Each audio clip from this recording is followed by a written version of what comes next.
Baik, selamat pagi anak-anak semuanya. Selamat pagi. Masih semangat tak? Masih. Nah, sekarang di awal pembelajaran, sebelum kita mulai dengan materi, kita akan membuat satu keyakinan kelas yang kita sepakati untuk kelas ini. Kemudian nanti kita akan menggunakan itu seterusnya sebagai acuan dalam bertindak di kelas. Ya. Nah, yang pertama Ibu akan minta kalian untuk membuat peraturan kelas yang menurut kalian penting dilaksanakan di kelas dan bisa kalian laksanakan. Ya. Silakan, Ibu akan berikan kalian post-it. Kalian bisa isi peraturan kelas yang menurut kalian cocok kita laksanakan di kelas ini. Kemudian silakan tempel nanti di papan tulis. Ya, sekarang Ibu bagikan masing-masing. Nanti bagi kemana?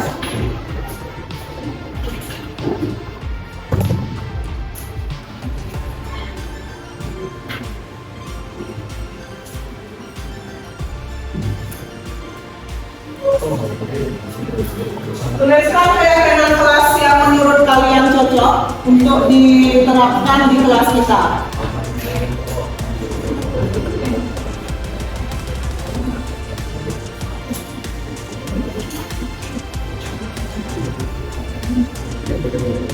Nah, silakan nanti ditempel di sebelah sini ya, Nak ya.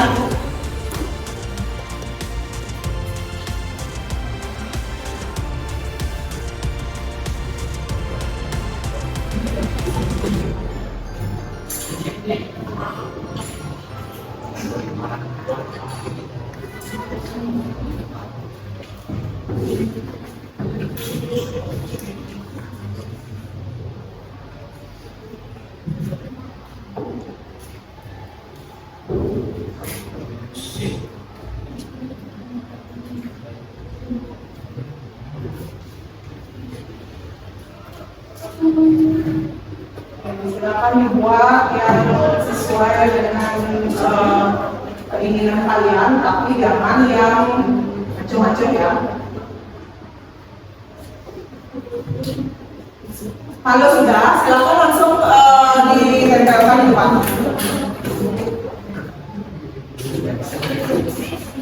Pertama dia sudah banyak di depan.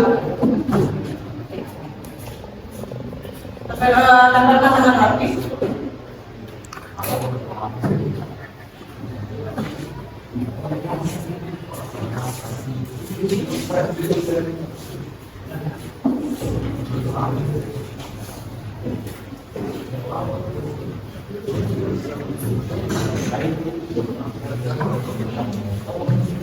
Yang di belakang yang cocok di sini.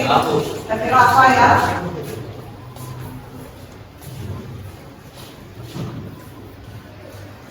Jangan boleh makan di kelas saat pelajaran.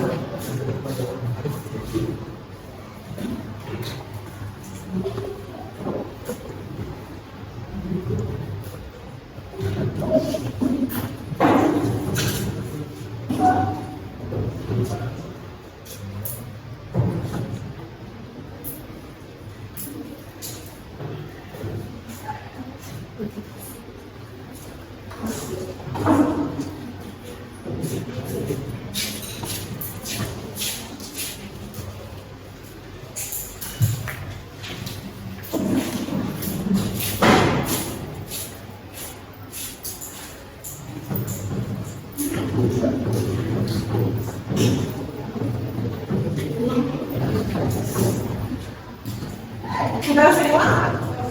Ada yang belum? Oke. Kalau mau lebih dari satu juga boleh. Misalnya ada ide yang lain mau ditambahkan bisa.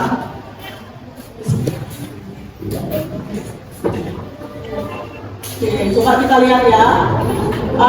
Yang pertama, mendengarkan guru saat menjelaskan, mengucapkan permisi saat izin keluar kelas, laksanakan tugas piket dengan baik, berkata sopan dengan teman dan guru, berdoa sebelum dan sesudah pelajaran, Ya, silakan.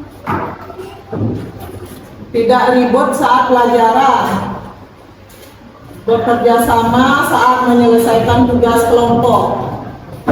Saling membantu antar teman. Tidak mengganggu teman sekelas. Ya, ini ada yang sama juga, berdoa sebelum dan sesudah pelajaran.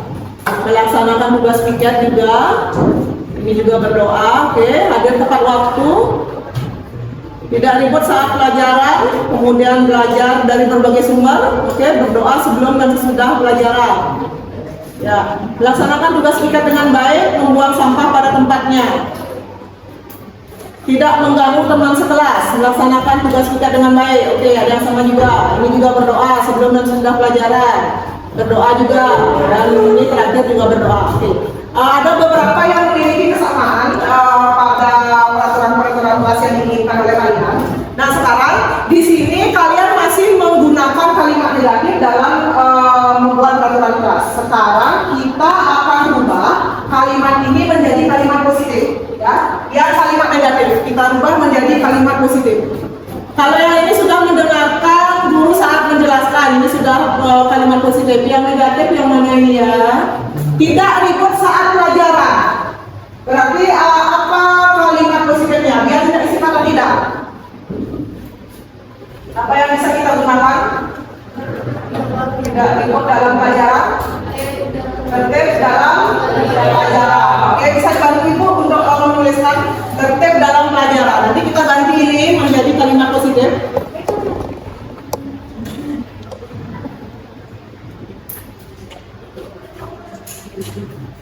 Tertib dalam pelajaran.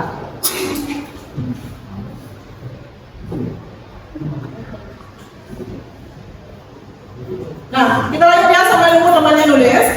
Kita lanjut dengan kata yang lain, yaitu tidak mengganggu teman sekelas. Tidak mengganggu teman sekelas. Kira-kira kalimat positifnya yang bisa kita gunakan apa?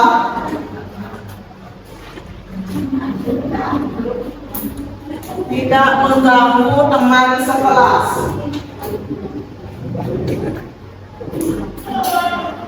Menghargai saya, menghargai teman sekelas. Tentu ya, sekali untuk membuat tidak mengganggu, kita ganti dengan kalimat positif. Kemudian ini tidak ributnya sudah tadi, tidak mengganggunya juga sudah. Yang lainnya sudah menggunakan kalimat positif. Jadi kita tidak terlalu banyak mengganti ya.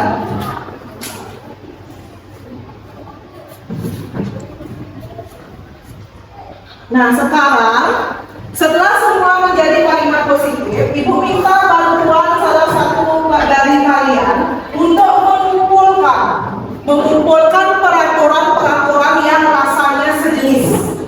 Ya, misalnya tentang kebersihan, kumpulkanlah dengan tentang kebersihan, kemudian yang lainnya juga dikumpulkan. Silahkan pindahkan post-it ini sesuai dengan bagian yang sama ke sini.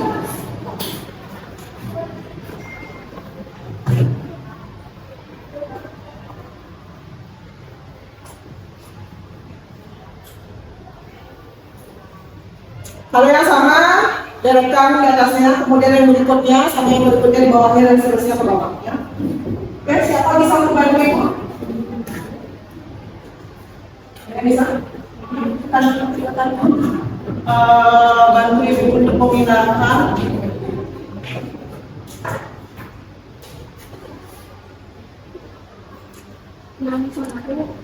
Ya, yang lihat sini.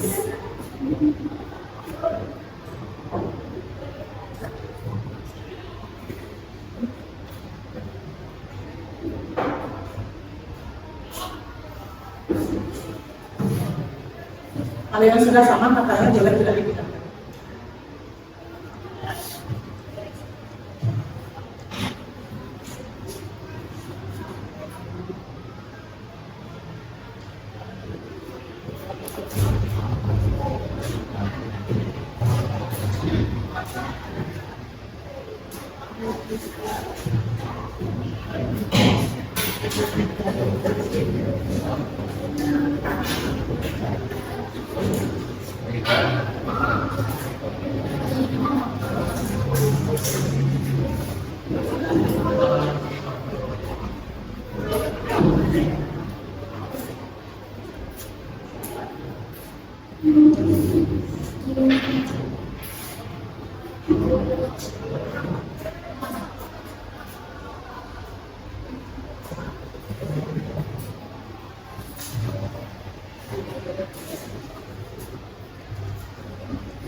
Terima kasih sekali. Nah, sekarang teman kalian sudah mengumpulkan peraturan-peraturan yang kalian buat menjadi satu kesatuan jika dia sejenis. Dan yang pertama, nanti jika ibu bacakan rasanya menurut kalian itu tidak cocok dikatakan sejenis, bisa kita pindahkan nanti ya. Yang pertama, mendengarkan guru saat menjelaskan, tertib dalam pelajaran. Itu masih sama ya, para bekerja sama. Oh, ini bekerja sama lain. Nah, ini dua. Ya, kemudian dilanjutkan dengan bekerja sama dan empati, bekerja sama menyelesaikan tugas kelompok, saling membantu antar teman sekelas. Sini, ya. Mengucapkan permisi saat izin keluar kelas. Nah, ini mungkin belum ada yang sama ini. Melaksanakan tugas kita dengan baik, membuang sampah pada tempatnya, ya. Berdoa sebelum dan sesudah jam pelajaran. Oh, ini semua sama ini, berdoa. Tidak mengganggu teman sekelas ini. Tidak mengganggu teman sekelas. Oh, berarti belum ada yang sama ya.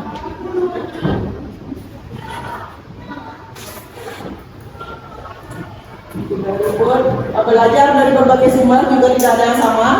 Berkata sopan. Kalau berkata sopan dengan teman dan guru, apakah bisa dikatakan sama jika dia menyampaikan kata permisi? Sama-sama kesopanan ya. Bisa kita jadikan satu ya. Menghargai teman sekelas. Oke, yang ini yang sama ya. Tidak mengganggu, bisa dikatakan sama dengan menghargai teman sekelas. Hadir di kelas tepat waktu itu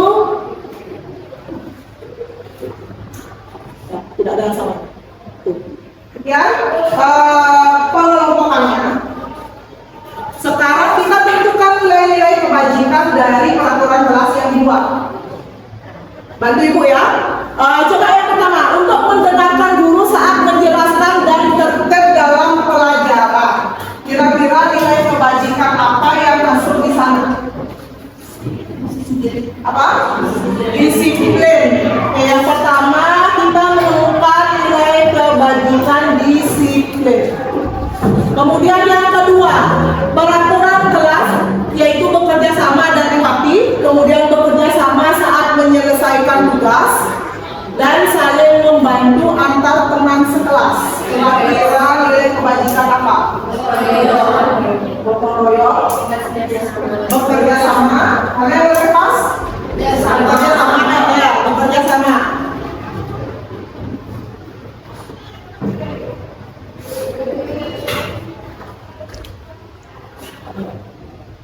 Berkata sopan dengan teman dan guru.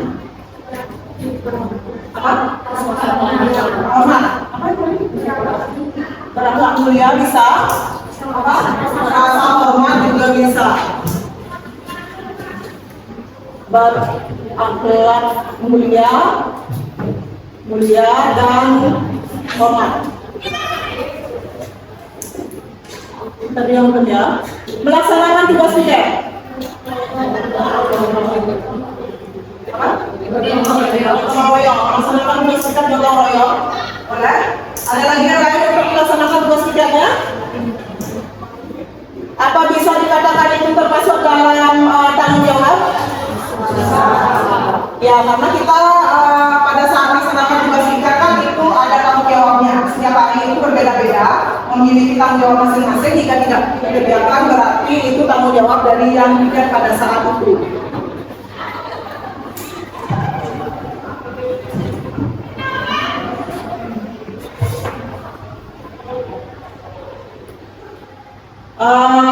Kemudian berdoa sebelum pelajaran. Ya. Beriman dan bertakwa pada Tuhan yang Maha Esa. Yang terakhir ada tidak mengganggu teman sekelas, menghargai teman sekelas. Menghargai ya, itu termasuk menghargai.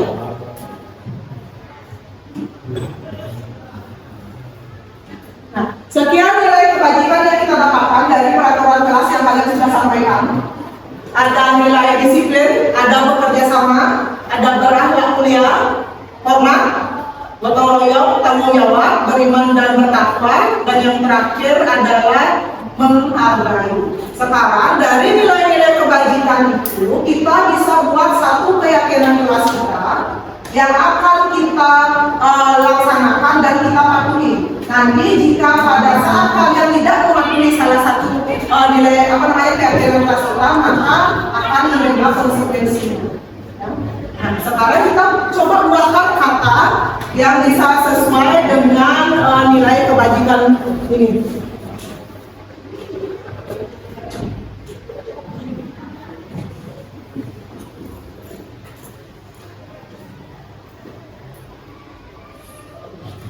Dari disiplin,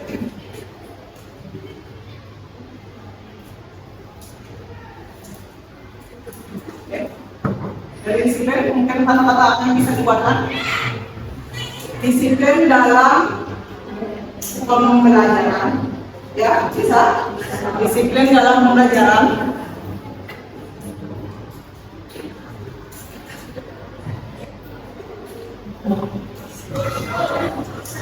Baik itu pada saat pelajaran langsung di kelas, baik itu pada saat sebelum pelajaran langsung atau yang kalian harus tepat waktu datangnya. Kemudian bekerja sama, selalu pakai kata bekerja samanya, selalu bekerja sama dengan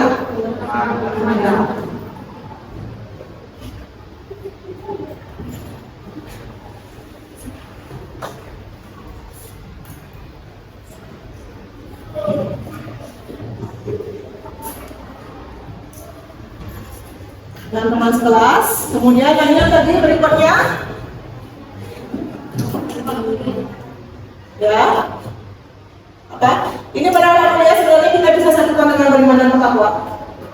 Oke. Memiliki sikap beriman dan bertakwa serta berakhlak mulia. Kalau begitu cocok? Setuju ya?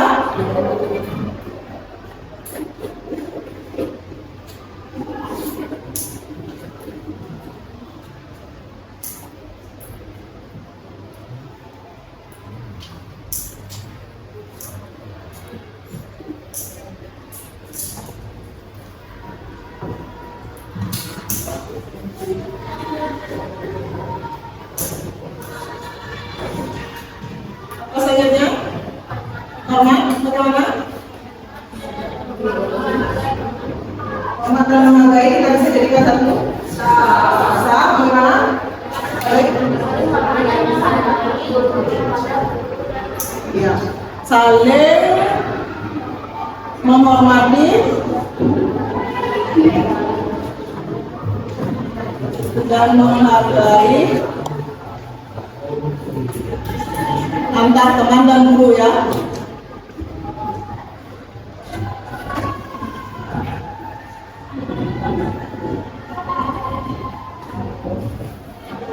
Keberapa gotong royong dan tanggung jawab? Gotong royong. Bertanggung jawab dulu. Oke, bertanggung jawab.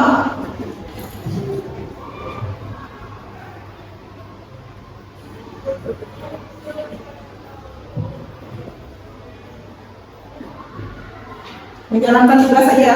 Kita tidak selalu pada saat tugas kita. Mungkin ada tugas yang lain, kalian bisa laksanakan, itu juga termasuk dalam tanggung jawab. Yang terakhir, gotong royongnya bagaimana kata-katanya?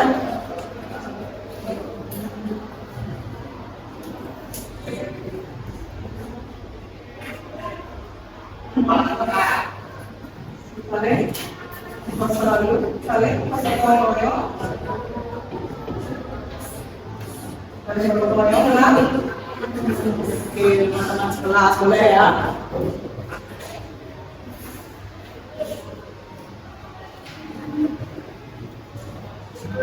Oh, atau kalau kita samakan dengan bekerja sama jadi satu bisa nggak? Bekerja sama dan gotong royong ya. Oke ya, biar tidak terlalu banyak. Bekerja sama dan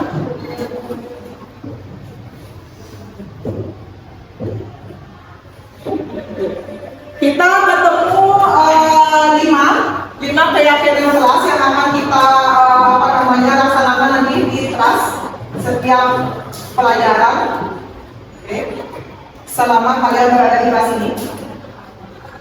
Nah, nanti ibu akan cetakkan ini, kemudian akan ibu berikan kalian untuk menandatangani sebagai tanda bahwa kalian menyetujui apa keyakinan kelas yang sudah kita sepakati dan siap menerima konsekuensinya jika keyakinan kelas itu dilanggar oleh salah satu dari kalian.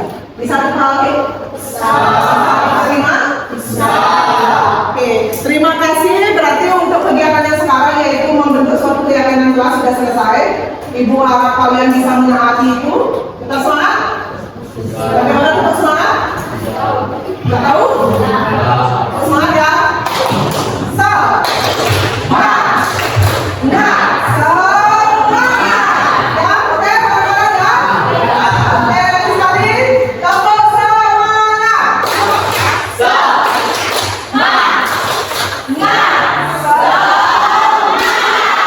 terima kasih.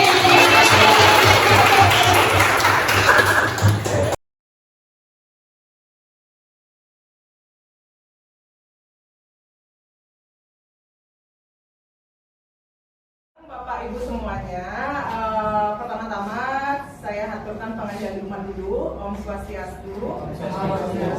Oke, terima kasih atas kedatangan Bapak Ibu semuanya sudah memenuhi undangan saya pada kegiatan kali ini, yaitu mengenai aksi nyata kami untuk mendesiminasikan materi mengenai budaya positif. Di sini kami berdua sebagai calon guru penggerak angkatan 9. Saya sendiri Luila Kusumayati, kemudian rekan saya Industria Yusri Juliati. Demikian perkenalan dari kami. Untuk selanjutnya, sebelum mulai ke materi, mungkin agar lebih rileks, ada suasana menyenangkannya sedikit, kita ice breathing dulu ya, sebentar ya. Tebak kata, biar tak banyak gerak soalnya ruangannya cukup sempit ini. Untuk yang pertama, kota apakah ini? Singapura. Nanti kalau yang mau jawab rahasia ya. Maaf, saya lupa kasih tahu. Oke, Singapura, betul sekali. Ya, selanjutnya kue apakah ini? Itu I-nya dicoret, kemudian ada ya, Dina. Kue pancong, kita cek. Oke, benar. Ya. Lagi satu ya. Buah apakah ini? Melon. Ya, siapa? Bu Sri? Melon. Buah melon. Jaya dilahkan, tongnya dilahkan. Oke, melon. Oh, gampang-gampang ya. Apakah sudah meningkatkan semangat? Apa malah ambiar ini? Nah, sekarang kita masuk ke materi. Di sini saya dan Bu Sri akan menjelaskan mengenai konsep inti budaya positif, yaitu ada 6 di sini. Yang pertama disiplin positif dan nilai kebajikan. Kemudian ada motivasi perilaku manusia, hukuman, penghargaan dan restitusi. Kemudian ketiga ada keyakinan sekolah atau kelas. Yang keempat kebutuhan dasar manusia. Kemudian yang kelima ada posisi kontrol restitusi, dan yang terakhir ada segitiga restitusi. Nah, 3 materi teratas nanti yang menyampaikan adalah saya, kemudian 3 yang belakangan akan disampaikan oleh Bu Sri. Oke, yang pertama kita membahas mengenai disiplin positif dan nilai kebajikan. Di sini untuk disiplin positif dan nilai kebajikan ada beberapa teori yang dapat kita sampaikan, yaitu yang pertama ada teori kontrol, kemudian ada disiplin positif, ada juga nilai kebajikan. Untuk yang pertama, teori kontrol. Nah, sekarang saya memberikan suatu model permainan, namanya cobalah buka. Ya, di sini permainannya adalah ada seorang misalnya si A memegang suatu benda yang berharga menurut dia, kemudian dikepalkan di tangannya. Dan ada si B itu akan menghalalkan segala cara supaya si A itu bisa membuka kepalan tangannya. Oke, kita praktekkan coba ya, siapa kira-kira yang bisa membantu saya mempraktekkan. Dayu ya sebagai yang megang ya. Kemudian Pak Sandi coba ya, yang merayu nanti bisa nggak? Kan Pak Sandi kan jago rayu ya. Oke, sambil berdiri aja biar kelihatan. Ya. Gimana caranya Pak Sandi biar merayu nih Bu Dayu Puspanya, mau nggak bukakan tangannya ini? Oh, Bahkan Ada apa di dalam? Ibu boleh lihat nggak garis tangannya? Saya pengen silakan dijawab. boleh lihat nggak garis tangannya itu? Iya, lihat tangan bisa tangan. Karena kita berdua tuh kan. Berdiri aja lah. Oke. Oke. Oh, mau ya? Oke. Sudah berarti ya? Nah, sekarang siapa yang memegang kontrol di sini? Sebenarnya siapa? Yang lupa kan? Ya, terserah Bu Dayunya di sini. Bu Dayunya mau membuka tangan apa enggak? Walaupun sebenarnya Pak Sandi misalnya dengan rayuan apapun, kalau memang Bu Dayunya enggak mau membukakan tangannya, ya enggak akan. Jadi kontrol itu berada pada dirinya sendiri, bukan dari orang lain. Ya, walaupun gurunya mau bagaimanapun, jika siswanya tidak ingin, karena dia yang memegang kontrolnya, maka itu akan tidak terlaksana. Nah, sekarang dari teori kontrol itu ada beberapa miskonsepsi mengenai makna kontrol. Yang pertama ada ilusi, guru mengontrol murid. Padahal sebenarnya tidak bisa. Walaupun kita mencoba seperti tadi dengan praktek yang tadi, mencoba dengan cara bagaimanapun, jika siswa itu tidak mau sesuai dengan arahan kontrol dari guru itu, dia tidak akan melakukan apa yang dilakukan oleh guru, yang ingin diajarkan oleh gurunya. Kemudian ada ilusi bahwa semua penguatan positif efektif dan bermanfaat. Sebenarnya kan kalau yang sudah namanya positif itu kan bagus ya. Tapi ternyata dengan penguatan yang dilakukan secara terus-menerus, penguatan itu bisa dengan penghargaan, dengan terus-menerus, lama-lama itu tidak akan memberikan memunculkan motivasi internal dari siswa. Malah dia akan, karena terlalu seringnya kita memberikan suatu penguatan atau penghargaan kepada siswa, maka lama-lama itu siswanya tidak tahu dia sudah berbuat apa, dia sudah melakukan apa, karena dia berfokus pada penghargaannya, pada penguatannya. Kemudian ada juga ilusi bahwa kritik dan membuat orang merasa bersalah dapat menguatkan karakter. Biasanya kan orang bilang gini, karena saya diejek sama temen nih, makanya saya berkeinginan keras untuk bisa berubah gitu. Mungkin hanya segelintir orang yang bisa melakukan seperti itu. Tapi kebanyakan dengan adanya pembuat rasa bersalah, orang itu akan merasa semakin gagal, ya, semakin tidak mau percaya dirinya kurang. Mungkin akan seperti itu. Kemudian terakhir ada ilusi bahwa orang dewasa memiliki hak untuk memaksa. Kan biasa seperti itu, kita yang lebih dewasa maksa, yang lebih juniornya untuk melakukan apa yang kita inginkan. Padahal tidak seperti yang kita telah coba tadi, yaitu dengan teori kontrolnya tadi. Nah, begitu ada beberapa miskonsepsi dari makna kontrol. Nah, selanjutnya disiplin positif. Disiplin itu apa sih menurut Bapak Ibu? Yang seperti biasa-biasa Bapak Ibu anggap disiplin itu apa? Bu Kartika? Mengikuti aturan. Oke, mengikuti aturan. Ada yang lain mungkin? Disiplinnya? Ya. Nah, sebagian besar orang pasti lebih banyak menganggap disiplin itu lebih mengarah ke peraturan. Padahal sebenarnya jika kita telisik lebih luas, disiplin itu tidak hanya sebatas ke peraturan saja. Karena kenapa? Disiplin positif ini adalah pendekatan untuk menuntun kodrat anak agar berdaya dalam mengontrol diri dan menguasai diri untuk memilih tindakan yang mengacu nilai-nilai kebajikan. Orang yang disiplin itu biasanya memiliki rasa tanggung jawab yang kuat dalam dirinya untuk melaksanakan suatu tindakan sesuai dengan hati nuraninya tanpa ada paksaan ataupun karena mendapatkan pujian. Itu lebih dasarnya seperti itu, bukan hanya dengan berhubungan dengan peraturan saja disiplin itu sebenarnya. Nah, kemudian untuk nilai-nilai kebajikan, ada beberapa sebenarnya nilai kebajikan yang disampaikan oleh beberapa universitas. Gitu. Nilai kebajikan itu adalah berarti nilai yang disepakati bersama, lepas dari suku bangsa, agama, bahasa maupun latar belakangnya. Nilai ini merupakan payung besar dari sikap dan perilaku kita, atau nilai-nilai ini merupakan fondasi kita dalam berperilaku. Nilai kebajikan adalah sifat positif manusia yang merupakan tujuan mulia yang ingin dicapai oleh setiap individu. Nah, karena kita pada bidang pendidikan, nilai kebajikan yang dipercayai oleh peserta didik kita yang sekarang sedang digalakkan pada kurikulum Merdeka, yaitu profil pelajar Pancasila. Di antaranya dimensinya adalah beriman bertakwa kepada Tuhan Yang Maha Esa dan berakhlak mulia. Kemudian ada mandiri, ada bernalar kritis, berkebinekaan global, bergotong royong, dan terakhir adalah kreatif. Tapi tidak hanya ini sebenarnya nilai-nilai kebajikan, ada lagi beberapa nilai kebajikan yang lain jika kita lihat dari beberapa konsep-konsep yang diberikan oleh suatu universitas-universitas lain. Nah, kita lanjut ke topik yang kedua, motivasi perilaku manusia, hukuman, dan penghargaan, serta restitusi.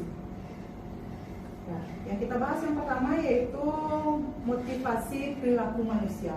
Biasanya manusia atau kita itu kan biasanya ada motivasi untuk melakukan sesuatu, ya. Yang motivasi itu ada tiga jenisnya. Yang pertama biasanya untuk menghindari ketidaknyamanan atau hukuman. Pernah nggak Bapak Ibu melakukan sesuatu dengan motivasi seperti ini? Atau mungkin kita lihat di anak-anak, kira-kira apa yang dilakukan oleh siswa dengan motivasinya adalah menghindari ketidaknyamanan atau menghindari hukuman. Mungkin ada yang bisa memberikan contoh dari siswa-siswa kita di sini. Motivasinya lebih ke arah sana. Ya, Bu Dinda. Potong rambut. Ya. Coba mereka potong rambut bukan karena suka, tapi mereka biar Ya, betul sekali. Mungkin salah satunya adalah dari tata tertib kita, harusnya rambut anak itu kan beda dengan aturan yang sudah ada, tapi kebanyakan anak-anak itu dengan terpaksa potong rambut. Tak tahu mungkin dia lebih suka gaya rambut panjang atau bagaimana. Itu biasanya mereka melakukan itu untuk menghindari hukuman. Oke, kita lanjut untuk yang kedua. Motivasi yang kedua ada juga jika motivasinya itu adalah untuk mendapatkan imbalan atau penghargaan dari orang lain. Ya, untuk mendapatkan penghargaan. Kira-kira apa model perilaku dari siswa mungkin atau guru boleh juga yang motivasinya adalah untuk mendapatkan imbalan atau penghargaan. Itu bersedia mengikuti lomba-lomba. Ya, bagaimana mereka? Bersedia mengikuti lomba. Berarti untuk mendapatkan penghargaan berupa hadiahnya ya. Ya. Mungkin bisa dengan mendapatkan penghargaan, hadiah itu menjadi motivasi dari seseorang untuk mengikuti lomba, baik itu siswanya mungkin atau gurunya ada lomba-lomba itu bisa dengan motivasi seperti itu. Nah, sekarang yang terakhir ada motivasinya adalah untuk menjadi orang yang mereka inginkan dan menghargai diri sendiri dengan nilai yang mereka percayai. Nah, sebenarnya ini yang penting. Ya. Mungkin bisa contohnya siswa mengerjakan pekerjaan rumah walaupun tidak diberikan nilai oleh gurunya, walaupun tidak akan dihukum jika tidak mengumpulkannya, tapi mereka tetap membuatnya dan mengumpulkannya. Nah, ini yang utama. Dua motivasi teratas ini, yaitu ketidaknyamanan atau untuk menghindari hukuman dan untuk mendapatkan imbalan atau penghargaan dari orang lain itu termasuk pada motivasi eksternal dari luar dia. Sedangkan yang terakhir ini masuk ke motivasi internal. Yang pentingnya adalah sebenarnya ada motivasi internal. Jika seseorang sudah memiliki motivasi internal, apapun yang dilakukan itu pasti akan baik. Ya. Tapi tidak menutup kemungkinan, memang sebagian besar orang itu boleh kita melakukan memberikan motivasi eksternal dulu. Tapi dengan catatan mengarahkan supaya munculnya motivasi internal dari orang tersebut. Oke, kita lanjut ke hukuman dan konsekuensi. Mungkin Bapak Ibu sebagai seorang guru pasti pernah memberikan hukuman. Ada juga yang namanya konsekuensi. Hukuman itu bersifat tidak terencana biasanya, ya tiba-tiba. Hukuman bersifat satu arah dari guru yang memberikan kemudian kepada siswa yang menerima hukuman, tanpa melalui suatu kesepakatan atau pengarahan dari pihak guru, baik sebelumnya ataupun sesudahnya. Hukuman yang diberikan bisa berupa fisik, psikis, dan murid itu disakiti oleh suatu perbuatan atau kata-kata. Itu biasanya namanya hukuman.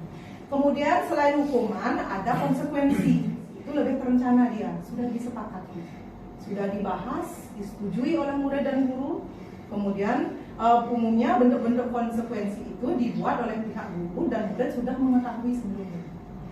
Konsekuensi yang akan diterima bila pelanggaran, konsekuensinya akan diterima bila ada pelanggaran. Dan murid tetap dibuat nyaman untuk jangka waktu, tapi jangka waktunya pendek. Ya. Kalau di hukuman biasanya dia akan membuat identitas gagal pada siswa. Dia merasa dirinya gagal. Tapi untuk konsekuensi lebih dia mengarah ke sukses karena masih ada hal baiknya dari konsekuensi, tapi itu juga kurang baik diberikan kepada siswa. Nah, oke. Saya baru mempunyai beberapa tindakan dari bully. Nah, kira-kira dari sekian itu yang mana yang termasuk hukuman, yang mana termasuk konsekuensi?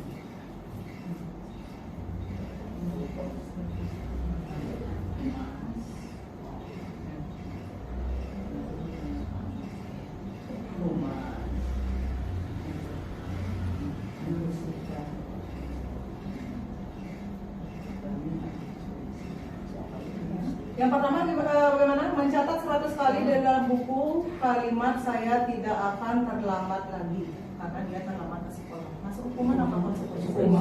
Hukuman. Oke. Kemudian lari mengelilingi lapangan basket 2 kali karena terlambat hadir di sekolah. Konsekuensi? Ya, ada yang hukuman? Oke, yang kedua konsekuensi. Jawabnya yang pertama hukuman. Kita cek nanti ya. Membersihkan coretan yang dibuatnya di meja tulis. Konsekuensi. Kemudian murid diminta untuk push up 15 kali karena tidak menggunakan masker ke sekolah. Hukuman. Mengganti kertas tugas teman yang telah dicoret-coret.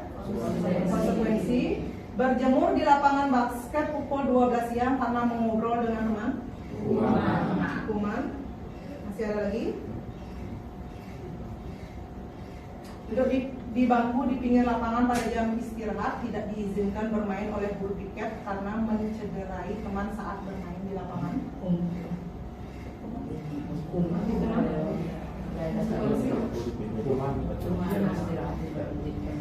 Konsekuensi. Oke, ada yang hukuman, ada yang konsekuensi. Terlambat hadir di pembelajaran daring 15 menit dan diminta untuk tinggal 15 menit sesudah kelas selesai. Konsekuensi. Dari mengelilingi lapangan basket 2 kali karena terlambat 10 menit untuk pelajaran kehidupan. Konsekuensi. Membersihkan WC sekolah karena mematahkan pensil kawan. Hukuman. Oke, sekian jawaban. Kita coba cek ya. Nah, yang pertama adalah hukuman. Yang kedua hukuman. Tadi dijawab konsekuensi ya. Nah, kenapa dia hukuman? Karena dia kan kesalahannya kan terlambat sekolah, tidak ada hubungannya dengan lari. Ya. Biasanya ya. Nanti kita lihat perbandingannya ada di yang lagi satunya yang lari pada saat pelajaran PJOK itu termasuk konsekuensi dia. Kenapa? Karena ada hubungan dengan pelajaran. Mungkin teman-temannya tadi tadinya sudah lari nih, Iya. ya dia belum datang. Sekarang berarti kan dia harus lari lagi karena temannya sudah. Jadi itu termasuk konsekuensi. Kalau misalkan yang berdua itu sudah disepakati sebelumnya, Yang mana? misalkan mereka terlambat, itu pasti mereka udah tahu bahwa akan dapat hukuman seperti itu. Oh iya, itu bisa kalau Bisa sudah konsekuensi, sepakati. kan? Terus ya, ini sudah ya, yang lainnya. Nah ini konsekuensi dan hukum. Oke, mungkin sekian demikian untuk yang model-model perilaku atau tindakan yang dilakukan oleh guru yang termasuk hukuman dan konsekuensi. Nah, kita lanjut ke penghargaan. Nah, untuk mengenai penghargaan ada beberapa yang bisa kita bahas, yaitu yang pertama, penghargaan itu memiliki pengaruh jangka pendek dan jangka panjang.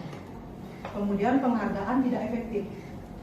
Penghargaan merusak hubungan, penghargaan mengurangi ketepatan, penghargaan menurunkan kualitas, penghargaan mematikan kreativitas, dan penghargaan menghukum. Kenapa bisa begitu? Penghargaan itu kan bagus ya. Biasanya kita ngasih penghargaan ke orang-orang yang bagus, tapi itu ternyata menyimpang dari yang kita pahami. Nah, penghargaan jangka pendek itu mungkin bagus, diberikan pada saat waktu tertentu, itu masih bisa membangkitkan semangat orang. Tapi jika dalam waktu jangka panjang, terus-terusan kita memberikan penghargaan, itu akan berefek negatif. Dia akan selalu menunggu adanya penghargaan. Kalau tidak ada penghargaan, mereka tidak akan melakukan itu. Ya. Kemudian itu juga akhirnya akan menyebabkan sesuatu yang tidak efektif. Ya. Karena dengan terus-menerus kemudian tidak diberikan, mereka merasa kecewa. Akhirnya jangan aja, tidak usah kerjakan itu, kan juga tidak dapat apa-apa. Kan begitu jadinya. Nah, kalau merusak hubungan, kenapa? Misalnya kita sebagai guru di kelas, kan anak-anak bisa jawab ini, kita kasih penghargaan, baik itu berupa nilai, berupa bintang, atau pujian di depan teman-temannya, itu akan setidaknya pasti akan menyebabkan iri orang lain. Apalagi orang itu saja terus-terusan ya, iri itu yang akan semakin tidak mau berkembang dia. Atau juga orang-orang itu saja yang diberikan penghargaan. Kenapa juga saya harus melakukan hal itu? Gitu. Mengurangi ketepatan. Ya. Pada saat diberikan penghargaan, biasanya orang itu akan fokus ke penghargaan itu saja, pasti akan dapat ini. Tapi dengan fokusnya dia ke penghargaannya, akhirnya lama-lama apa yang dibuat itu lebih banyak kesalahannya, kurang tepat dia. Kemudian mematikan kreativitasnya karena terlalu fokus dengan penghargaannya, jadinya kurang berkembang. Kreativitasnya itu tidak berkembang dengan baik, sehingga kualitasnya akan menurun. Itu ketiganya, ketepatan, menurunkan kualitas, dan mematikan kreativitas. Dan terakhir, penghargaan itu menghukum. Padahal sebenarnya penghargaan itu bagus. Misalnya kita di kelas, dulu-dulu kan masih memberikan ranking ya, ranking 1, 2, 3. Sebenarnya itu kan penghargaan bagi orang-orang yang mendapat juara 1, 2, 3. Tapi itu akan menjadi hukuman. Hukuman pada siapa? Yang dapat juara 2 dan juara 3. Ya, dia merasa tidak mampu ini mendapatkan peringkat 1. Jadi dia merasa terhukum. Kenapa saya nggak bisa mencapai itu? Makanya mungkin kenapa tujuannya pada kurikulum merdeka ini tidak kita diberikan untuk memberikan peringkat kepada anak-anak, kan? Dianggap tidak ada peringkat peringkingan lain. Itu salah satu tujuannya. Kita lanjut ke restitusi. Nah, restitusi itu adalah proses menciptakan kondisi bagi murid untuk memperbaiki kesalahan mereka, sehingga mereka bisa kembali ke kelompok mereka dengan karakter yang lebih kuat. Selain itu ada juga pernyataan restitusi juga adalah proses kolaborasi yang mengajarkan murid untuk mencapai solusi untuk masalah dan membantu murid berpikir tentang orang seperti apa yang mereka inginkan dan bagaimana mereka harus memperlakukan orang lain. Nah, kira-kira kalau misalnya Bapak Ibu di kelas, ketika murid melakukan kesalahan, tindakan apa yang Bapak Ibu lakukan? Langsung menegur. Oke, bisa. Apa lagi? Biasanya mungkin kesalahan mereka pada sebelumnya, tak? Kamu salah begini, dicerca atau didikte mereka satu persatu. Nah, misalnya ada bapak ibu yang melakukan seperti itu, berarti tindakan itu akan membuat mereka menjadi anak yang gagal.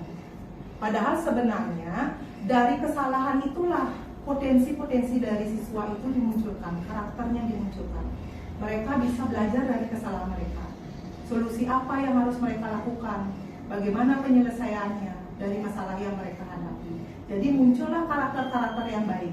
Tapi dengan catatan kita sebagai guru harus bisa mengarahkan mereka tidak keluar dari relnya. Begitu. Untuk restitusi yang lebih jelasnya nanti akan dijelaskan oleh Bu Juni. Nah, selanjutnya untuk keyakinan kelas. Keyakinan kelas adalah berupa pernyataan universal yang mudah diingat dan dipahami serta merupakan suatu ketetapan atau peraturan kelas yang telah disepakati dan diyakini serta telah dijelaskan konsekuensi yang diterima jika kesepakatan tersebut dilanggar. Keyakinan kelas dibentuk untuk menciptakan disiplin positif dari siswa sehingga siswa mempunyai kesadaran penuh tanpa paksaan melaksanakan kesepakatan kelas yang sudah diyakini dengan penuh tanggung jawab. Jadi sebenarnya kita sebagai wali mungkin atau masing-masing guru mata pelajaran bisa membuat suatu keyakinan kelas yang disepakati bersama sehingga pembelajaran itu bisa berjalan dengan baik sesuai dengan yang kita inginkan baik itu guru maupun siswa. Biasanya keyakinan kelas itu bisa dilakukan. Kalau saya membuat keyakinan kelas dengan anak wali itu pertama berikan mereka mengeluarkan suatu peraturan-peraturan yang mereka inginkan. Misalnya tidak datang terlambat, tidak membuang sampah di kolong bangku, gitu modelnya. Kemudian selanjutnya adalah catat semua masukan. Boleh kalian ibu bapak berikan mereka membuat di post-it, tempel. Kemudian atau boleh pakai teknologi, bisa pakai Jamboard ya, sticky note-nya dibuat seluruh anak-anak menuliskan di sana. Dan jika akhirnya ada kata-kata yang masih kalimat negatif, maksudnya isi kata tidak, ubahlah dulu menjadi suatu kalimat positif.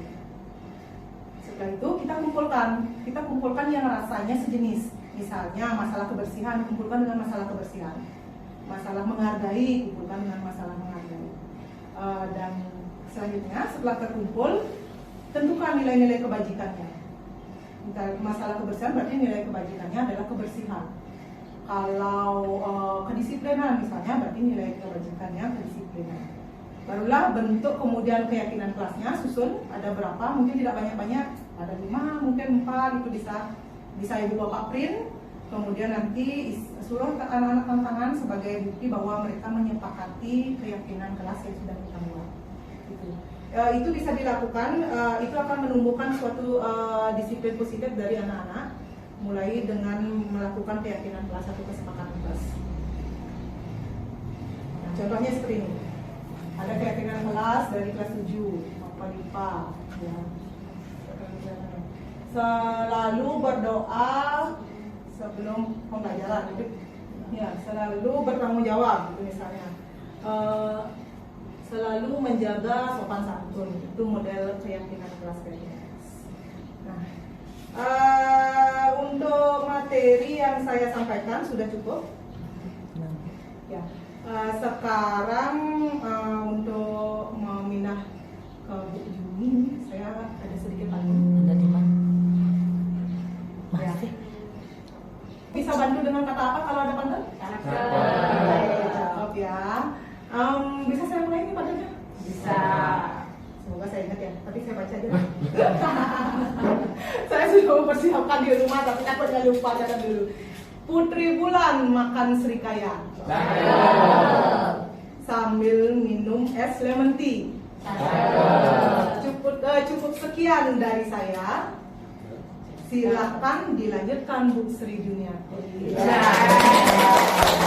Selanjutnya yaitu mengenai materi 5 kebutuhan dasar manusia, 5 posisi kontrol restitusi, dan yang terakhir adalah segitiga restitusi akan dijelaskan oleh rekan saya Ibu Sri Juniati. Untuk Ibu Sri, dipersilahkan. Baik, terima kasih teman-teman. Masih tetap semangat ya? Masih. Baik, sebelum kita lanjut ke materi berikutnya, yang tadi plus tangan dulu untuk Bu Indah yang sudah menyampaikan sekali. Di sini saya akan melanjutkan tentang materi budaya positif yang kami dapat dari pembelajaran yang akan kami sharingkan di sini, yang akan nanti sebentar saya sampaikan, yaitu lanjutannya adalah 5 kebutuhan dasar, kemudian ada 5 kebutuhan dasar, kemudian ada posisi kontrol, kemudian yang terakhir adalah segitiga restitusi. Baik, sebelum lanjut ke materi, mungkin Ibu tadi udah lumayan ya 30 menit Bapak Ibu duduk, atau mungkin ada kurang fokus, kita coba tuh main-main sebentar dulu ya. Nanti kalau yang salah, saya harapkan ada mau nyumbang pantun dulu mungkin sebentar, atau ada nyanyi dikit. Baik, permainannya untuk memfokuskan kita kembali ke dalam kelas ini ya, ke dalam ruang pembelajaran. Kita mainnya seperti ini. Ntar Bapak Ibu fokus pada kalimat yang saya ucapkan, bukan pada gerak tangan saya, ya. Misalnya kalau ini kita pegang, ya, pegang kepala, pegang pundak, pegang hidung, pegang bibir. Sebentar, yang Bapak Ibu ikuti adalah kalimatnya saya, bukan gerakannya, oke? Bisa dipahami Bapak Ibu? Bisa. Baik, kita mulai. Pegang kepala, pegang hidung, pegang pundak, pegang pundak, pegang kepala, pegang hidung, pegang bibir. Oke, semuanya sudah fokus ya.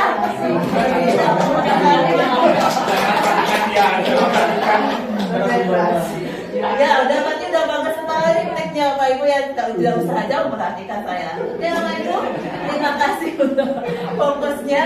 Kita akan lanjut ke materi berikutnya yang berkaitan dengan budaya positif. Materi berikutnya yang sudah terakhir tadi itu yang dijelaskan sama Bu Indah adalah keyakinan kelas. Keyakinan kelas itu berisikan tentang nilai-nilai kebajikan yang mesti nanti yang kita harapkan ada pada diri siswa, yang juga kita harapkan pada diri semua warga sekolah ya, baik itu guru dan pegawai dan lain sebagainya. Nah, berkaitan dengan keyakinan kelas itu ada fondasi yang perlu diperhatikan. Tentunya tadi seperti tadi sudah disampaikan bahwa kita itu berharap anak-anak itu mencerminkan perilakunya, mencerminkan nilai-nilai kebajikan.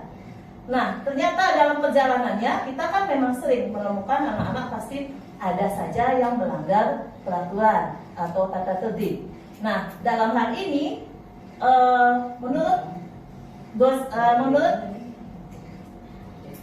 dari William Glasser di sini ya, William Glasser di sini kalau anak-anak itu cenderung ada yang dilanggar atau peraturan tidak dipatuhi, ada kebutuhan mereka yang tidak terpenuhi. Ini menurut William Glasser itu ada 5 kebutuhan dasar manusia yang mesti dipenuhi, yang tentunya itu yang menjadi penyebab atau fondasi apa yang menyebabkan dia berperilaku. Ada kebutuhan yang ketika dia berperilaku, anak-anak itu pasti tujuannya, atau kita berperilaku tujuannya pasti untuk memenuhi kebutuhan. Seperti itu ya. Misalkan kalau kita bekerja ya karena kita memang ingin mendapatkan ya uang itu untuk kembali lagi untuk memenuhi kebutuhan, seperti itu. Jadi dasar berperilakunya itu ada kebutuhan yang ingin kita penuhi. Nah, menurut William Glasser ini ada 5. Yang pertama itu adalah kebutuhan bertahan hidup. Kemudian yang kedua itu ada kebutuhan kasih sayang atau rasa diterima. Kemudian yang ketiga ada kebutuhan akan kekuasaan. Kemudian yang keempat ada kebutuhan akan kebebasan. Dan kelima ada kebutuhan akan kesenangan atau fun, gitu ya. Nah, kebutuhan ini apa sih yang dimaksud di sini kebutuhan bertahan hidup? Di sini mungkin Bapak Ibu sudah pada dasarnya sudah pada tahu ya. Di sini artinya hanya membagikan kembali, kita tahu itu pengetahuannya bahwa nanti untuk bertahan hidup itu ya kita pastinya termasuk kebutuhan fisik kita yang termasuk sandang papan tangan yang itu sudah kita ketahui. Kemudian kebutuhan biologis itu adalah proses reproduksi, mungkin yang dimaksudkan di sini bagaimana kita manusia itu melestarikan generasinya ya, jadi bertahan hidup. Kemudian kebutuhan psikologis. Kebutuhan psikologis dianggap di sini masuk ke bagian kebutuhan bertahan hidup itu adalah rasa aman. Sedangkan nanti di bagian cukup pada rasa aman itu masuk ke bertahan hidup. Nanti psikologis yang lain yang merasa dicintai, kesenangan, penguasaan itu udah ada bagian-bagiannya tersendiri. Khusus untuk yang mendapatkan rasa aman itu masuk ke dalam kebutuhan bertahan hidup. Itu untuk kebutuhan bertahan hidup. Kemudian selanjutnya ada kebutuhan akan kasih sayang dan penerimaan.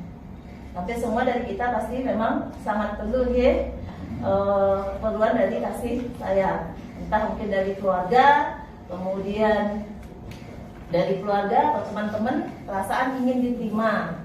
Itu kebutuhan, kemudian kita dapat perilaku seperti itu.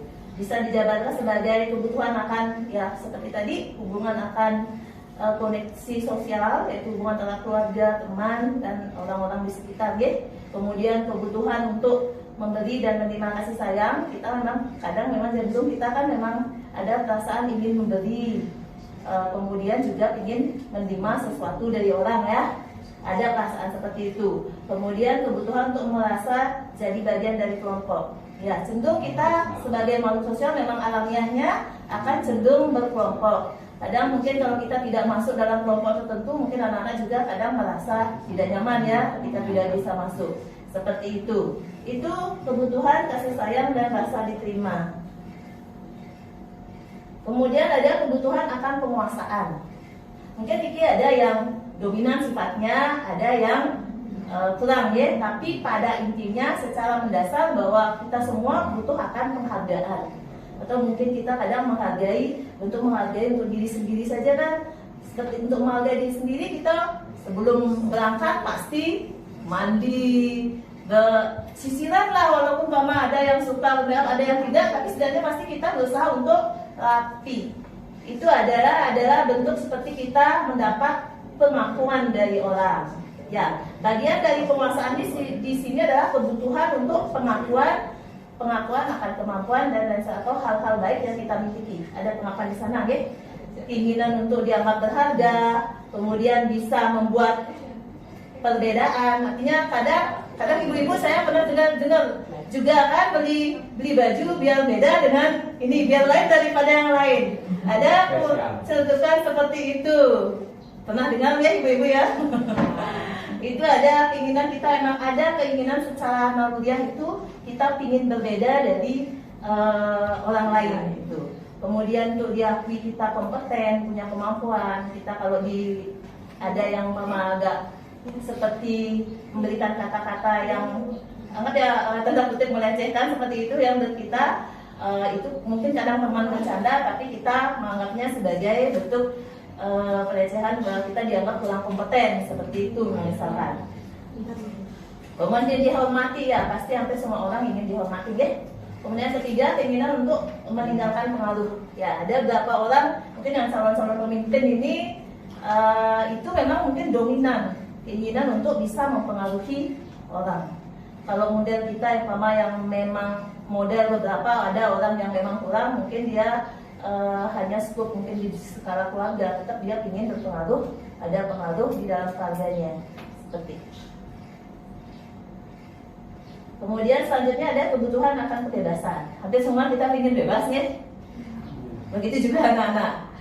Jam kosong, langsung rata-rata anak berteriak, yes, senang sekali. Apa guru-gurunya juga? Tapi kadang-kadang kita juga merasa, karena itu mungkin karena masih kita merasakan itu adalah sebagai rutinitas. Jadi ketika ada celah keluar dari rutinitas tersebut, kita merasa merdeka, merasa bebas ya. Di sini kebebasan ada yang dimaksudkan kebebasan di sini oleh William Jassel itu adalah mengenai kemandirian, otonomi, memiliki pilihan, kemudian mampu mengendalikan arah hidup, kemudian selanjutnya adalah anak-anak ada anak-anak yang sudah memiliki kebebasan, ini menginginkan mempunyai banyak-banyak pilihan, dikasih pilihan-pilihan yang banyak ketika dia sudah memiliki kebutuhan kebebasan yang tinggi. Kemudian kebutuhan akan semangat. Nah ini memang pasti ya kita ingin hal yang menyenangkan. Kemudian ini kita cari-cari ya dengan berbagai bentuk, atau mungkin kalau di Bali itu kita kenal ada suku duku lage party. Adalah satu, walaupun dari 4 itu ada, kita memang memerlukan rasa suka untuk lebih menyemangati kita dalam hidup ya. Ada rasa suka yang perlu kita perlu turuti juga, bukan karena kita merasa pemalas atau lain sebagainya. Ada kebutuhan dalam diri yang biar tidak mengganggu psikologis kita yang perlu dipenuhi juga. Mungkin ada yang senang menyanyi, membaca, healingnya jalan-jalan dan lain sebagainya ya, dengan berbagai bentuknya.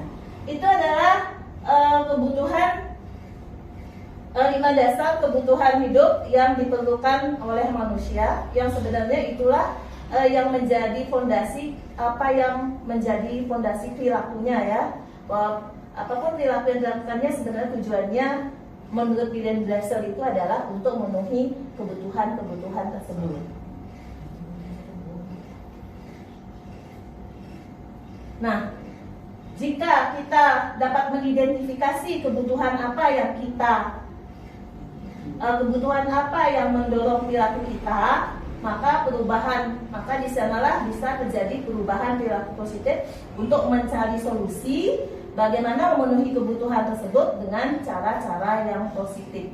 Itu mungkin yang disampaikan kesimpulan oleh William Jassel.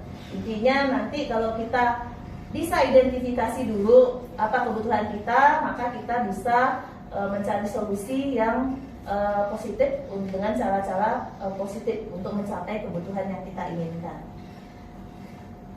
Nah, apa kaitannya tadi kebutuhan anak-anak dengan perilaku anak-anak yang melanggar, misalnya kita anggap melanggar peraturan yang sudah disepakati, atau tadi itu sudah buat keyakinan tapi tetap saja melanggar, kan seperti itu?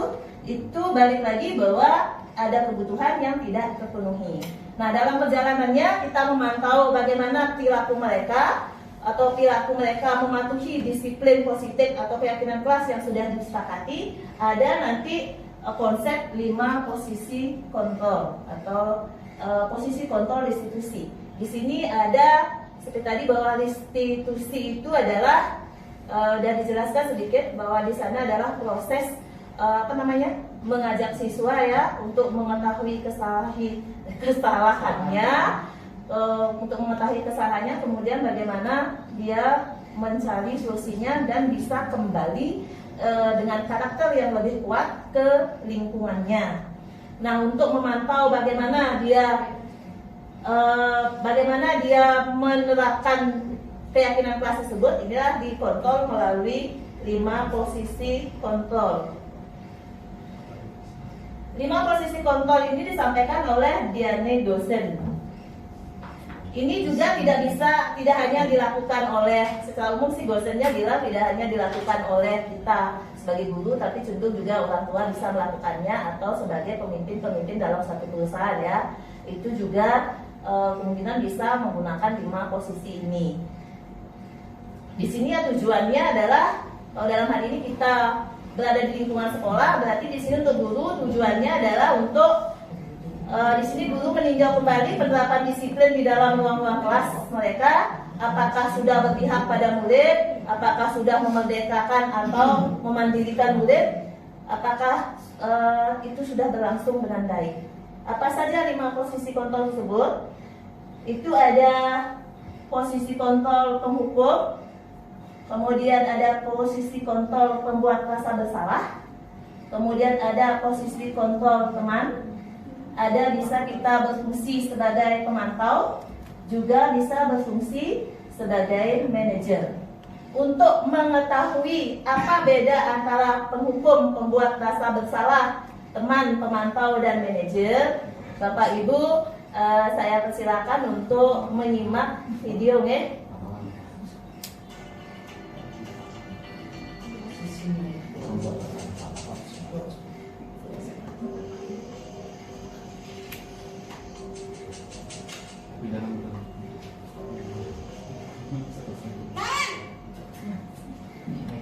Sini kamu. Selalu terlambat. Kamu deh, pasti terlambat. Apa? Apa coba? Alasan kamu apa lagi? Kapan sih kamu tidak terlambat? Malas sekali ya kamu jadi anak.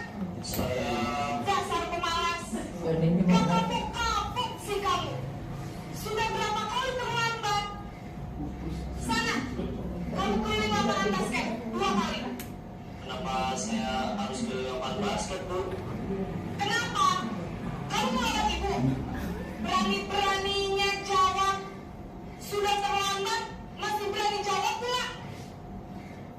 Sekarang, keliling lapangan basket 5 kali sekalian. Biar kapok. Cepat. Pergi sana ke lapangan basket.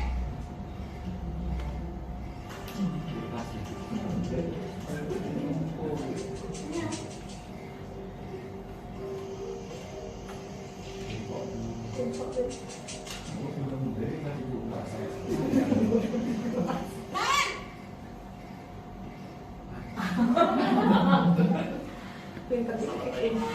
Naren, kamu kenapa terlambat lagi, nak?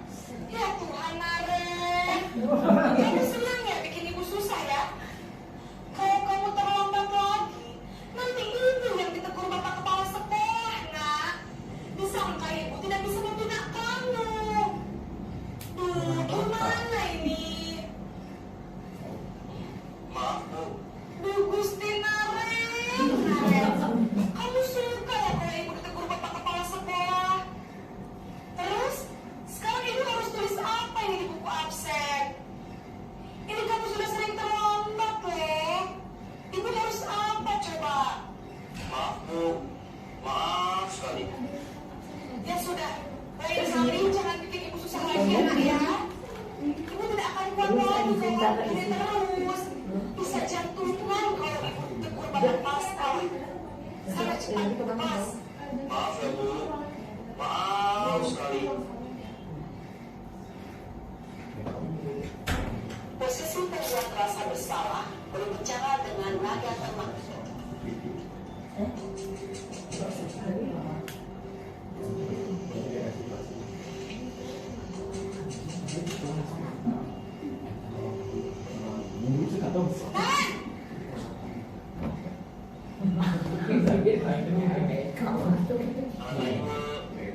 Wah, sudah jam berapa ini, nak? Terlambat lagi ya, sayang. Iya, Bu. Habis. Rumah saya, rumah bangunkan saya, Bu. Kamu malah menyalahkan ibu kamu. Kamu bukannya anak yang paling kencang. Kok terlambat sih? Iya, Bu. Saya memang terlambat bangun tadi. Jadi, biarpun saya lari kencang, tetap gak kekejar, Bu. Ya sudah sana. Nanti lain kali larinya lebih kencang lagi ya. Biar gak terlambat lagi. Bikin seneng ibu. Bisa, Bu. Ya sudah sana masuk kelas. Ibu beresin urusan absen kamu. Kamu ini ada-ada saja.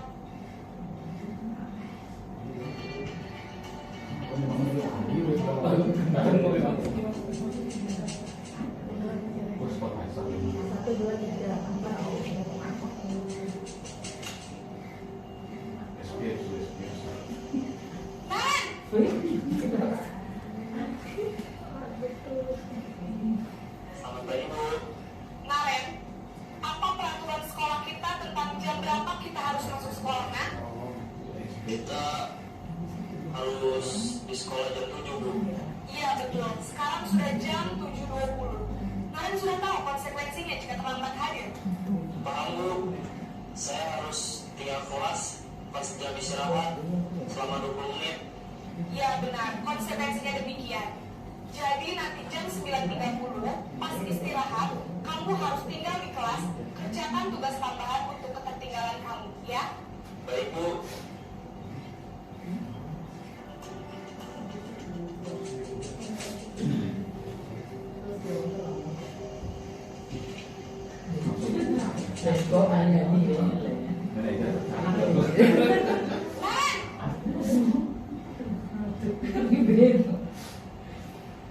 Selamat pagi, Bu. Selamat pagi, Naren. Maaf, Bu. Saya terlambat.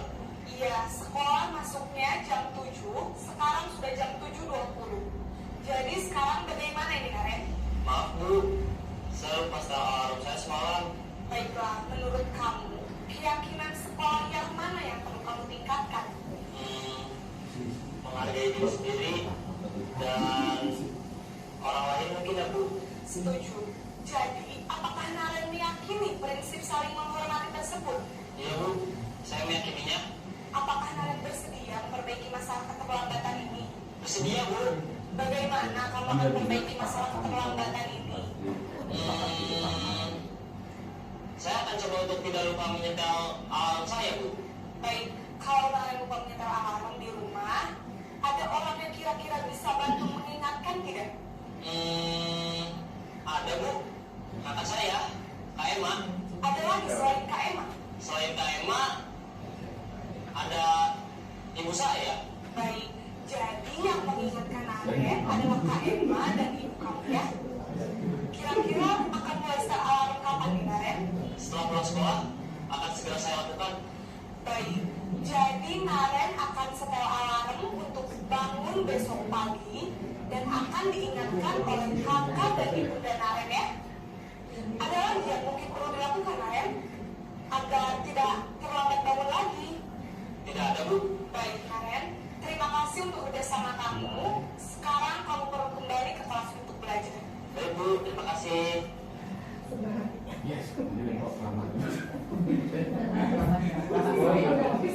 Oke, sekian video pembeda antara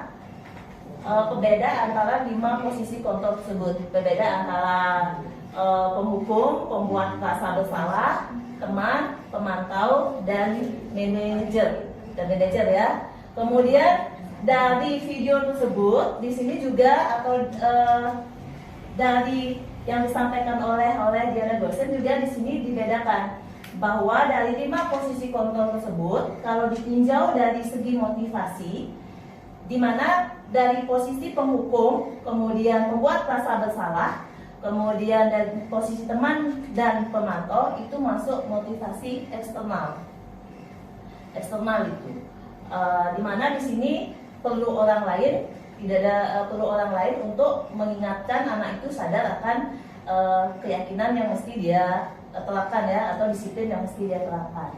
Sedangkan di sini yang posisi manajer yang masuk ke motivasi implisik. Ya, kalau posisi itu nanti bisa membuat anak jadi terbangun motivasi implisiknya. Itu jika ditinjau dari motivasi. Kemudian jika dikaitkan dengan identitas, di sini sangat, kalau kita kebanyakan, halo Bapak Ibu, kalau kita biasanya kebanyakan di posisi kontrol mana mungkin ya? Hukum. Pembuat rasa bersalah ini. Ada yang mewakili? Ya, Bu Sami. Nah, teman di sini saya kan kalau menghukum sesuatu, mungkin dengan cara yang halus ya, terus memberikan kebebasan, tapi dia akan berdampak bagi siswa itu, bisa berdampak positif dan bisa berdampak negatif. Kalau positifnya siswa itu dia dihargai ya. Kalau kita memberi kesempatan untuk melakukan sesuatu itu dia merasa dihargai. Kalau kita guru itu kalau kita tidak mampu membantu, dia akan merasa kecewa. Itu dampak negatif dari 5 posisi teman, 5 posisi kontrol yang termasuk teman biasanya. Oke, terima kasih Bu Sani. Ada lagi yang mau menyampaikan yang sering diterapkan? Baik, dalam hal ini, menurut teori ini, baik posisi kalau kita, Bapak Ibu masih menggunakan teori penghukum dan pembuat rasa bersalah, ini katanya secara tidak langsung nanti akan menciptakan identitas gagal pada itu, mempengaruhi psikologis dari anak tersebut. Anak tersebut ya, ini juga hal baru bagi Tiang. Ini yang membuatnya begitu ya. Ada perasaan ketika dapat pengetahuan seperti ini, oh ternyata kemarin-kemarin yang aku juga dia sering juga melakukan posisi penghukum dan pembuat rasa bersalah ini. Ini juga pengetahuan bagi Tiang ya. Ini katanya nanti ini akan menciptakan identitas gagal. Secara tidak langsung itu anak-anak akan masuk ke alam bawah sadar dan itu psikologisnya akan mengalami kepercayaan bahwa dirinya adalah masuk identitas gagal karena sering ada tidak mendapat restitusi untuk perbaikan sikapnya yang salah. Jadi dia ada merasa kesalahan. Itu saya dari identitas. Sebaiknya kalau bisa, mungkin saya juga mulai mudah-mudahan nanti berusaha untuk menggeser dari perilaku penghukum rasa bersalah menjadi teman, pemantau atau manajer. Di sana dia akan menciptakan identitas sukses. Maksudnya setidaknya adalah di dalam bawah sadar anak-anak itu psikologisnya itu dia merasa jika ada perbuatan salah dia merasa setelah nanti kita akan dipelajari person manager ya, setelah dapat perbaikan akan merasa lebih baik lagi seperti itu. Kemudian apa yang dilakukan pada tahap seperti Bapak Ibu tonton tadi? Apa yang dilakukan di sini? Pemudi guru berbuat seperti tadi. Kalau dia menghukum, dia nada suaranya keras, menghardik dia. Kemudian seperti kalimat juga ada kalimat memberikan sanksi yang keras seperti itu ya. Ada kalau kamu melakukannya seperti nada ancaman seperti itu. Kemudian untuk penghukumnya, kemudian untuk membuat rasa bersalah ada kalimat yang memang lebih lembut, tapi di sana secara tidak langsung membuat kalimat-kalimat yang membuat anak merasa bersalah. Kamu sudah mengecewakan, itu salah satu contohnya. Kamu sudah mengecewakan. Kemudian untuk teman,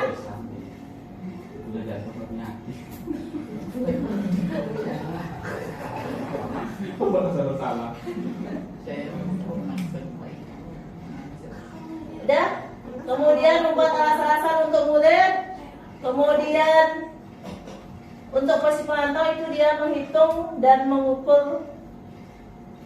Ada hitungan, ada ukuran. Maksudnya di sana di pemantau itu ada aturan ya, aturan apa, kemudian sanksi apa, seperti itu dia di pemantau. Ada hitungan, ada ukuran. Kemudian di manajerial itu mengajak anak berdialog, menggali apa alasannya. Dan ini memang memerlukan waktu yang lebih lama ya. Kemudian apa yang disampaikan oleh guru sudah Bapak Ibu saksikan tadi. Kemudian yang berikutnya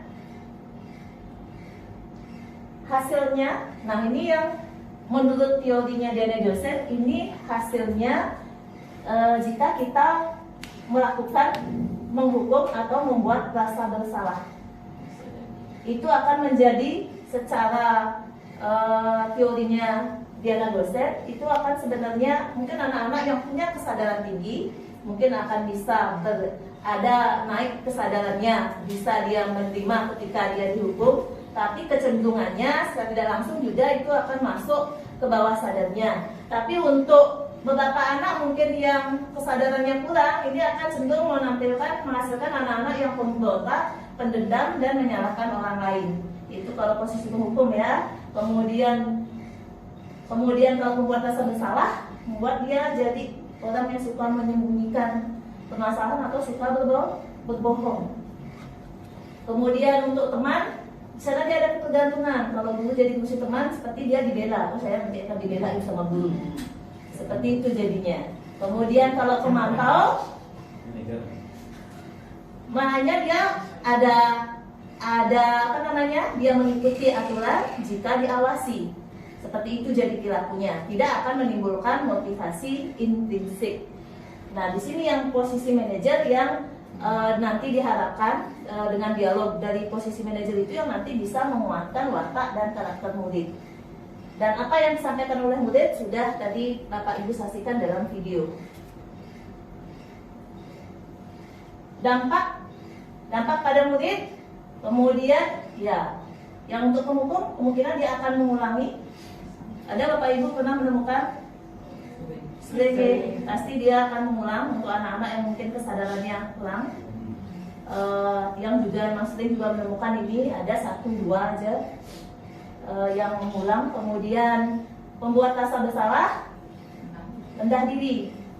Akhirnya dia jadi rendah diri dan merasa gagal. Kemudian kalau teman udah seperti tadi ya, tergantung sama temannya. Kemudian kalau atau menitik beratkan pada dampak pada diri sendiri dengan mendapatkan hadiah seperti tadi yang pergi. Kemudian kalau manajer ya dia akan berusaha belajar mengevaluasi kesalahannya dan diajak bersama-sama mencari solusinya bersama-sama. Nah, yang diharapkan dari pembelajaran yang kami dapat itu, kita rekan-rekan guru, kita sebagai guru bisa memfungsikan fungsi manajer ini. Posisi kontrol guru itu diharapkan bisa sebagai manajer. Karena di sini posisi guru artinya melakukan sesuatu yang bersama dengan murid atau berdialog di sini untuk di mana murid diajak bertanggung jawab atas perilaku yang sudah dibuatnya, kemudian mendukung murid agar dapat menemukan solusi atas permasalahannya sendiri. Itu yang diharapkan, bertanggung jawab dan menemukan solusi atas permasalahannya sendiri bersama-sama, bukan atas kita yang menentukan. Nah, posisi manajer itu akan diterapkan, yang kami dapatkan dari pembelajaran, posisi manajer tersebut akan bisa diterapkan melalui segitiga restitusi. Segitiga restitusi ini maksudnya seperti ini, ada 3 tahapannya. Segitiga restitusi ini sendiri adalah proses dialog yang dijalankan guru, boleh juga nanti orang tua ya, Bapak Ibu juga nanti jadi orang tua di rumah, bisa dipraktekkan ke anak-anaknya bahwa di sana adalah proses dialog yang dilakukan oleh guru atau orang tua untuk mewujudkan murid yang mandiri dan bertanggung jawab. Itu sudah definisinya. Kemudian tahapannya ada melalui menstabilkan, yang pertama stabilkan identitas, kemudian ada validasi tindakan yang salah, kemudian selanjutnya menanyakan keyakinan. Seperti apa maksudnya menstabilkan identitas, validasi tindakan yang salah atau menanyakan keyakinan? Ini dijelaskan oleh Diane Gosten ya, bahwa ini dimulai dari yang tadi itu adalah menstabilkan identitas. Stabilkan identitas di sini bahwa anak-anak itu kalau kita pun merasa bersalah, entah anak-anak ataupun kita, ketika merasa bersalah, apakah merasa nyaman? Ada sesuatu yang tidak nyaman. Perasaan itu katanya perlu distabilkan dia. Jadi bukan ujuk-ujuk, maka tetap di manajer tidak langsung menghukum, tapi kita memang berusaha tidak langsung menyalahkan, tapi perasaan bersalah tidak nyaman itu perlu distabilkan biar dia bisa kembali ke lingkungannya dengan sehat kuat. Nah, menstabilkan itu, cara menstabilkannya dia bisa ke posisi yang kuat itu dengan memberikan kalimat-kalimat. Misalkan contoh, ketika kita memanggil anak yang bersalah itu, kita ajak dialog, kenapa kamu melakukan ini? Ya, bilang seperti ibu tidak mencari kesalahan, seperti itu. Ditanya apa, bahwa nanti disampaikan bahwa setiap orang wajar memiliki kesalahan. Dialog di awal itu adalah ibu memanggil kamu tidak untuk mencari kesalahan, tapi di sini kita mencari solusi atas permasalahan tersebut. Yang diawali dengan semua orang pasti pernah salah, maka kita akan cari solusinya bagaimana berdasarkan masalah tersebut. Itu menstabilkan identitas. Kemudian tahap kedua ada validasi tindakan yang salah. Setelah identitas artinya kita buat nyaman dulu biar dia bisa nyaman, artinya terbuka sama gurunya. Kan dia udah dibilang tadi ya, bahwa setiap orang wajar melakukan kesalahan, manusiawi. Tapi bagaimana cari solusi? Itu dia sudah dikembalikan dalam posisi nyaman dulu. Tapi mungkin masih tidak enak, tapi tetap itu proses yang perlu dilakukan untuk berusaha dulu menstabilkan kondisinya dia ya, menstabilkan identitasnya. Kemudian validasi tindakan salah. Di sini kita menanyakan apa sih alasannya? Salah satu yang bisa ditanyakan. Salah satu yang bisa ditanyakan itu apa sih penyebab kesalahannya? Tujuannya kita memang menyalahkan, tapi di sini kita memaklumi. Dia mau bercerita, dia mau saya melakukan ini apa-apa, baru bercerita. Di sini kita membuka diri untuk memaklumi apa sih yang membuat dia bersalah. Kemudian selanjutnya langkah adalah menanyakan keyakinan. Di sini seperti tadi sudah buat kesepakatan keyakinan kelas, itu yang dikembalikan ke anak-anak untuk menyadarkan dia bagaimana dia memperbaiki masalah yang telah dibuatnya, atau bagaimana dia mencari solusi dan mempertanggungjawabkan masalah yang dibuatnya.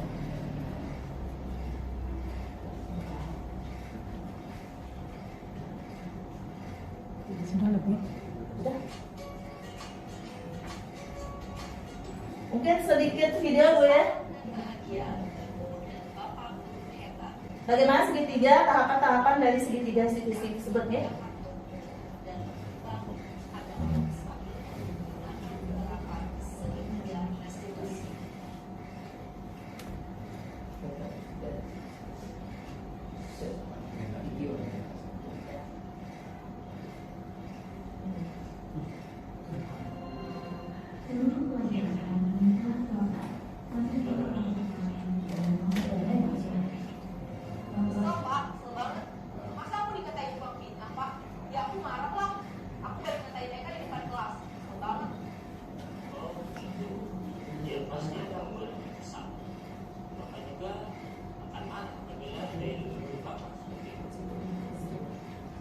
Proses menstabilkan identitas. Ya saya langsung ngatain Eka, Pak. Kesel banget. Saya minta dia daripada teman-teman lain. Oh gitu. Pasti kamu melakukan seperti itu karena suatu alasan tertentu kan? Iyalah, saya diam saja, Pak. Ya saya bela diri lah. Masa saya dituduh Kang fitnah? Ya wajar. Pertahanan harga diri itu sesuatu yang penting. Untung kamu tidak berpikir kembali. Yang benar-benar. Iya, Pak. Saya masih bersabar dan hanya menghadap saja. Terus padahal saya pasti bela diri loh. Ya pasti ya. Tapi kamu memilih tetap bertahan dan bersama. Kamu memilih tidak berbuat lebih parah lagi. Nah, sekarang coba kita lihat lagi. Tindakan kamu yang menakut Eka di kelas. Tindakan kamu itu kira-kira sesuai dengan keyakinan kelas atau prinsip kamu tidak? Enggak lah, Pak. Capek, Pak, jadi pengarah. Jadi keyakinan atau prinsip mana yang belum sesuai dengan keyakinan kamu? Ya, saya sebenarnya sama seperti orang lain. Tapi saat itu saya menjadi emosi. Jadi tidak menerima sikap itu. Kamu meyakini tidak? Menghargai orang lain itu penting buat kamu. Yakin lah, Pak. Iya, sebenarnya kita harus saling menghargai.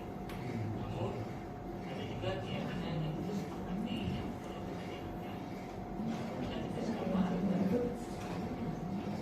Ya, saya bisa observasi mulai dengan diri sendiri. Saya bisa jadi sabar dan melakukan jadi mau apa selanjutnya. Kira-kira kamu bersedia memperbaiki masalah ini tidak? Sedia, Pak. Kalau kamu memperbaiki masalah ini, kamu akan tidak seperti apa? Saya harus mulai mencapai dalam kali ya, Pak. Dan senantiasa proaktif. Ya, menurut kamu bagaimana rasanya menjadi orang seperti itu? Ya, nyaman lah. Bangga bisa bersabar dan bersyukur. Baiklah kalau begitu.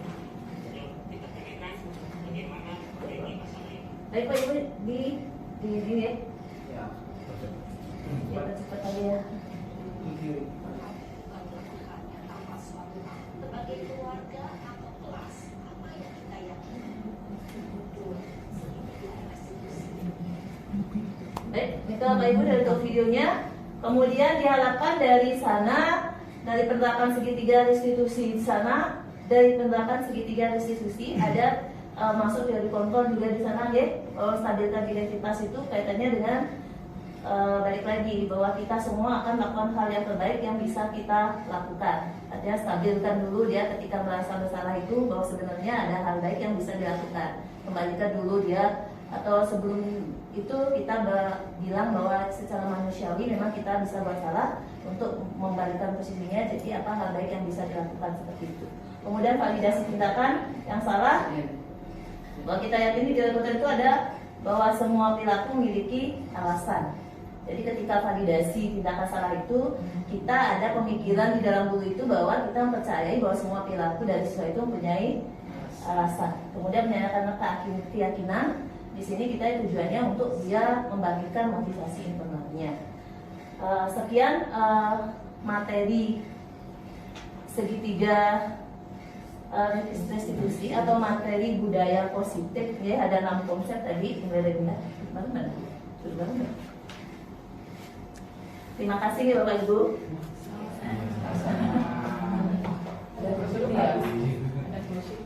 Tetap ya.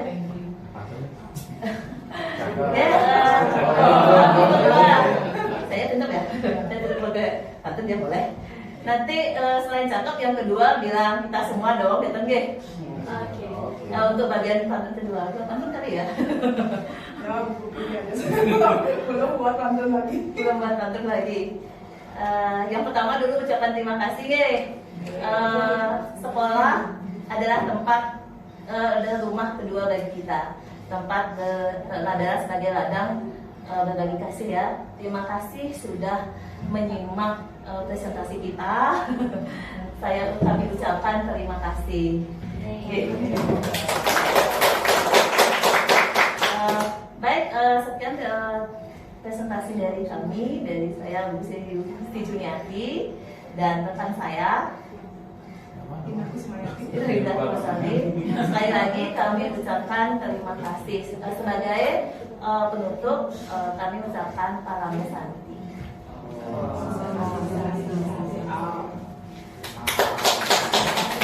Ini mantap. Oh, ya.